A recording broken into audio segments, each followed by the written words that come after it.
सुप्रभात बच्चों। कक्षा सप्तम पाठ संख्या 10 पाठ है।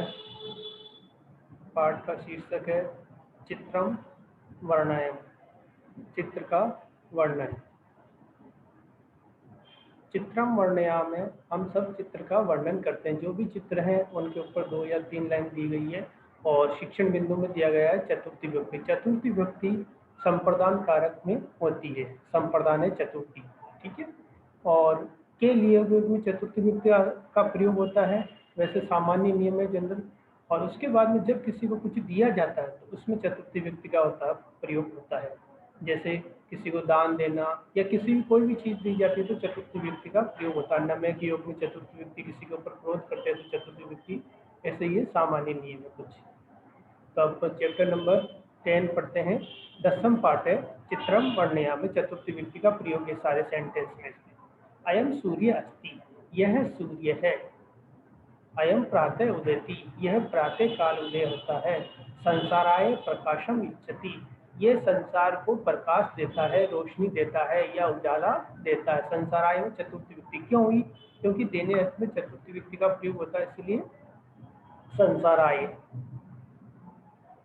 इमे खगा संति, ये सब पक्षी हैं। खगा उत्पतंती, पक्षी उड़ते हैं। ते नैनाभ्याम आनंदम इच्छन्ति, वह आंखों को आनंद देते हैं।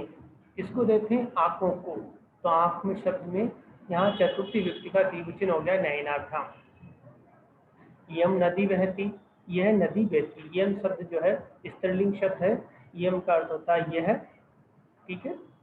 और नदी मतलब नदी, बहती मतलब बहती है। बहती शब्द वह धातु से बनता है, वह धातु से बनता है और इसका अर्थ होता है बहना। लट लकार के प्रथम पुरुष के एक वचन में बनता है। यम जनेभ्य जलम इच्छति, यह लोगों को पानी देती है, जल देती है। किनको? लोगों को। बहुवचन हो गया, एक तो है नहीं लोग, तो जनेभ्य हो गया चतुर्थी का बहुवचन। अस्या जलम क्षेत्र संचनाय भवन्ति, इसका पानी खेतों को सींचने के लिए होता है। अयम वानर यूथम अस्ति, ये बंदरों का समूह है। यूथे का अर्थ होता है समूह। अयम मतलब यह, अस्ति मतलब है, ये बंदरों का समूह है। ते इतस्तते कुर्दंती, वह इधर उधर कूदते हैं। कुर्दंती क्रुद्ध धातु में से बनता है कुर्दंती। अब ये लट लकार के प्रथम पुरुष के बहुवचन में बनता है कुर्दंती। कुर्दंती क्यों आया? क्योंकि ते शब्द जो है बहुवचन का प्रयोग हुआ। यहाँ पे कर्ता के अनुसार क्रिया का प्रयोग करना। अगर ते बहुवचन का है प्रथमा का, तो आपको प्रथम पुरुष का बहुवचन का ही प्रयोग करना है। ते शिशु वानरभ्य फलानि आनयंती, वह अपने बच्चों के लिए फल लाते हैं। वह कौन? बंदर।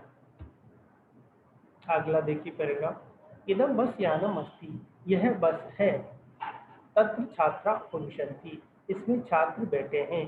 ते पठनाय विद्यालयम गच्छन्ति, वे पढ़ने के लिए विद्यालय जाते हैं या पाठशाला जाते हैं या स्कूल जाते हैं। यहाँ पठनाय में चतुर्थी विभक्ति का प्रयोग हुआ है। यम परिवार अस्ति, यह परिवार है। तत्र षट् सदस्य सन्ति, यहाँ या इसमें 6 सदस्य हैं। तत्र मतलब वहाँ होता है, तत्र का अर्थ मतलब वहाँ, वहाँ 6 सदस्य हैं। पिता तेभ्य फलानि आनयंती, पिता उनके लिए फल लाता है। किनके लिए? तेभ्य, तेभ्य मतलब उनके लिए। उनके किनके लिए? परिवार के लोगों के लिए। अयम समुद्र अस्ति, यह समुद्र है। नाविका मत्स्येभ्य समुद्रम प्रविशन्ति, नाविक जो है मछलियों के लिए समुद्र में प्रवेश करते हैं। मछलियों को निकालने के लिए प्रवेश करते हैं। समुद्रभ्य जनेभ्य भोजनम यच्छन्ति, समुद्र लोगों का भोजन देता है या समुद्र लोगों को भोजन देता है। क्योंकि वो मछलियां पकड़ के अपनी जीविका चलाते हैं, इसलिए समुद्र लोगों को भोजन देता है। अयम मेघे वर्षन्ति, यह बादल बरसता है। वर्षा जलम जीवनाय भवन्ति, वर्षा का पानी जीवन के लिए होता है।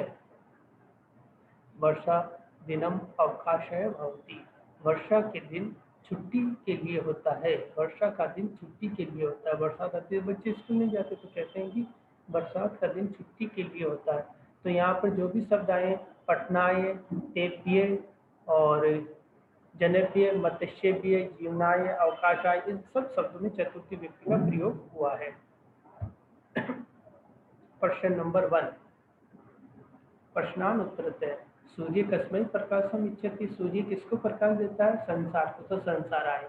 वानरा कुत्र कुर्वन्ति, बांदर कहाँ कूदते हैं? इतस्ततः। छात्रा किमर्थम विद्यालयम गच्छन्ति, छात्र किस लिए विद्यालय जाते हैं? पठनाय, पढ़ने के लिए। फलानि क्या आनयन्ति, फल कौन लाता है? पिता। समुद्र के भी भोजनम इच्छन्ति, समुद्र किनको भोजन देता है? जनप्रिय मतलब लोगों को। तो मैंने ये एक एक शब्द जो आंसर लिखे, आपको ऐसा नहीं लिखना, आपको पूर्ण आंसर लिखना सबको अपनी बुक के अंदर, ठीक है ना। अगला, उदाहरण अनुसारम रूपाणी लिखते हैं, उदाहरण के अनुसार आपको रूप लिखने हैं। जैसे राकेश शब्द का चतुर्थी व्यक्ति का प्रयोग हुआ, राकेशाय, राकेशाभ्याम, राकेशेभ्य। लताया, लताभ्याम, लताभ्य। कन्याया, कन्याभ्याम, कन्येभ्य। पुस्तकाय, पुस्तकाभ्याम, पुस्तकेभ्य। फलाया, फलाभ्याम, फलेभ्य। इसी प्रकार आगे है आपके क्वेश्चन नंबर 3, उचित विकल्पेन वाक्यम पूर्यते। मेघा जीवनाय वसन्ति, गणा आतप्त उत्पादनाय भवन्ति। बहुपुष्पाणि गन्धेभ्यः वीक्षन्ति, सिंह भोजनाय धावन्ति, मूषकाः रोगाय भवन्ति। संस्कृत लिखते हैं, सेंटेंस को संस्कृत लिखनी है। कै कर रखा है, आपको खे का लिखना है। रमेश खेल के लिए जाता है, तो रमेश खेलनाय गच्छन्ति। छात्र पढ़ने के लिए जाते हैं, तो छात्र पढ़नाय आगच्छन्ति। यह कपड़ा सुधा के लिए है। एतद वस्त्रम सुधायै अस्ति, यहाँ सुधायै क्यों आया? स्त्रीलिंग शब्द होने के कारण सुधा, तो सुधायै। सूर्य लोगों को रोशनी देता है, सूर्य जनप्रिय प्रकाशम यच्छति। विकल्पेन शब्द प्रश्न निर्माण करो। यम नदी बहती, अब नदी शब्द स्त्रीलिंग है, जिसके साथ के का प्रयोग करेंगे, का शब्द बनता है, तो कहा बहती, नदी बहती, स्त्रीलिंग शब्द का प्रयोग हो जाएगा का। सूर्य कब उदय होता है? तो यहाँ कदा आया कब के लिए, तो कदा उदयती। यहाँ कितने सदस्य हैं? 6 सदस्य हैं, तो कति सदस्य संति, कति लगा देंगे। पूरा सेंटेंस जैसे कैसे लिख देंगे हम। ये जनप्रिय से बनाना, तो किम, किम की जगह आ जाएगा जनप्रिय, ठीक है। इस प्रकार आज का ये चैप्टर समाप्त होता है। गुड डे बेटा।